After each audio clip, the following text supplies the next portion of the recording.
Hi, and thanks for logging on to the Daily DVAR Halacha. And here's a brand new halacha for you, and it's for Monday, 27th day of April and 3rd day of IYAR.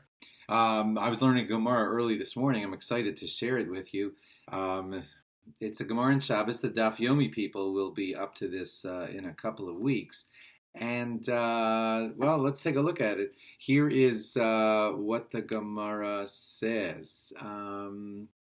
This is Daf Ayin Hey in Maseches Shabbos, and it teaches this. Amar Rab Shimon ben Pazi, Amar Rab Yeshua ben Levi, Mishum bar Kapra.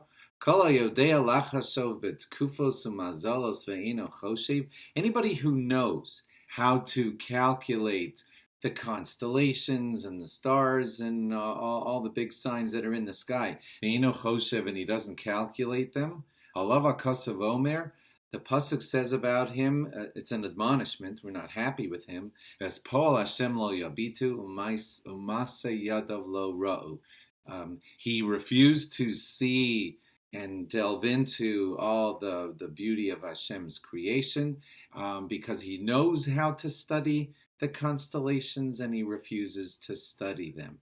Let's just go a little farther than that. Amar Rabbi Shul bar Nachmani, Amar Rabbi Yochanan, Minayin shemitzvah ala adam. How do I know that it's a mitzvah on a person? And that doesn't mean that is one of the 613 commands, but it just means like it's a good way to go. That's how the Ramban explains it. It's a good way to go, lachashov tkufos umazalos, to go calculate things like the constellations, the stars, and all that. Shenemar, as it says in a pasuk in Devarim, ushmartem va'asisem, you should keep them and do them, kihi chachmaschem uvinaschem le'enei ha'amim, because this is your wisdom and this is your understanding in front of all the nations. And what is this wisdom that's in front of all the nations? This is when you're able to study the tekufos, the mazalos, the constellations, the stars, and astronomy, and all that. Rashi says here, I won't read it to you, but Rashi says, if you want to look at it there, that when people study that, they are even able to calculate forecasts. Not exactly the daily weather forecast, but they're able to know what kind of year it's going to be. And that's not considered superstitious or anything. You can figure out whether it's going to be, a fertile year or not a fertile year. It's just Rashi here. If you want to study it, that says you can learn all of that from astrology. So if you're good at that and you're able to do those kinds of things, then delve into it. Now, this is not about astrology. I'm not just telling you this message because of astrology. I'm reminded of a very famous Rambam that Rav Weinberg used to read this to us in Ner Yisrael a lot. It's this very famous Rambam in Hilchos Yesodei HaTorah who says when a person looks into all of the amazing creations, not just the constellations, and he sees the great wisdom.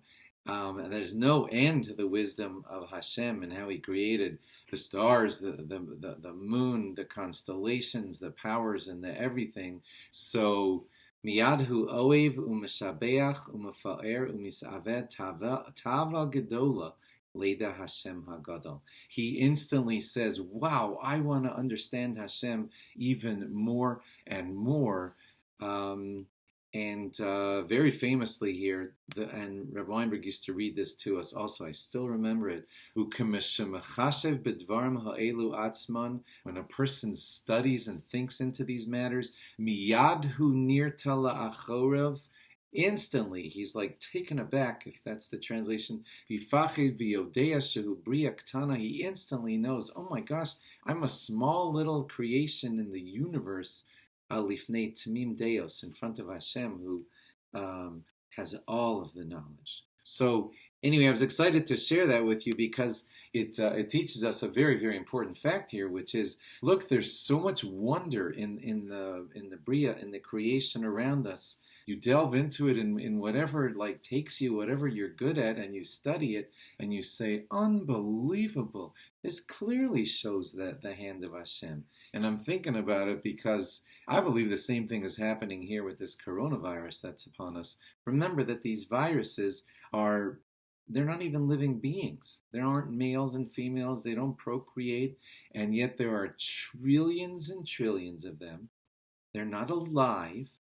And yet they can land in your nose, and your mouth and your eyes. And once they're inside, they can teach this somehow or other. They get into the cells of your bodies and they hijack them and they get them to replicate in ununderstandable ways. And all this coming from a form that's not even officially called living.